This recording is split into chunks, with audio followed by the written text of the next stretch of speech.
December আমরা স্কুলের ফ্রেন্ডরা সবাই মিলে একটা ফিস্টের আয়োজন করলাম। হ্যাঁ, ডিসেম্বর মাস তো পড়েই গেছে, 25th পরেই তো সবাই ফিস্ট করে। তো আমরাও ফিস্টের আয়োজন করলাম। তো দেখো এখানে আমি দুধটা ফোটাচ্ছিলাম কফির জন্য। সকালবেলায় কফি আর পকোড়া ছিল, পকোড়ার মাংসটা ম্যারিনেট করা হয়েছে দেখতেই পাচ্ছ। তো এই পকোড়াগুলোও ভেজে নিলাম।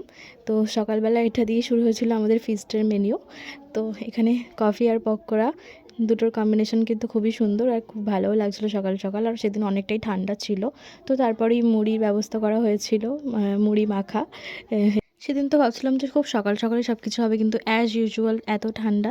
তো সেখানে সব কিছু জোগাড় করতে করতে সেই লেটই হয়ে গেল। তো সবাই হাই করে দিচ্ছিল। এখানে একজন ক্যামেরা শাই, একদমই ক্যামেরার সামনে আসতে চাইছিল না। আর একটুও দেরি না করে এরপরে যে মেন যে লাঞ্চের জন্য যে চিকেনটা, সেটা আমরা ম্যারিনেশন করেই তাড়াতাড়ি কষতে শুরু করে দিলাম। দেখতেই পাচ্ছ এখানে পেঁয়াজ টমেটো এগুলো সব ভাজা হচ্ছে, তারপরে মাংসটা দিয়ে দেওয়া হলো। তো এবার মাংসটা নাড়া হচ্ছে, আস্তে আস্তে কষা হবে।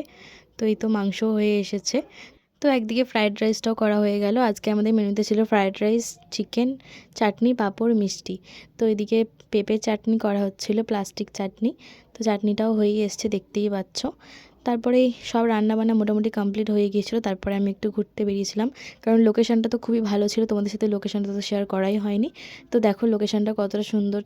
আর ওইদিকে সর্ষে ফুল হয়েছিল, যেন পুরো ইয়েলো কালার করে দিলে যেরকম লাগে সেরকম দেখতে লাগছিলো, খুবই সুন্দর লাগছিলো। তো ওখানে অনেক ছবি তুলেছি, অনেক ভিডিও করেছি। তো আমার তো খুবই ভালো লেগেছে লোকেশানটা। তারপরে ঘুরে টুরে এসে আমরা সবাই খেতে বসে গিয়েছিলাম। তো দেখতেই পাচ্ছ মেনুতে কী কী আছে। চাটনি, পাঁপড়, মিষ্টির আর ভিডিও করা হয়নি। সব কিছু খাওয়া দাওয়া শেষে কোল্ড ড্রিঙ্কসও ছিল, সেটাও খেয়ে নিলাম। খুবই মজা হয়েছিল সেদিন। তো তারপরে সব কিছু গোছগাছ করে বাড়ির জন্য বেরিয়ে পড়লাম। তো আজকে ব্লগটা এই পর্যন্তই। ভালো লাগলে অবশ্যই সেটা লাইক করে দিও। আর তোমরা কারা কারা এখন থেকে ফিস্ট শুরু করে দিচ্ছ সেটাও কমেন্টস করে জানিও। বাই।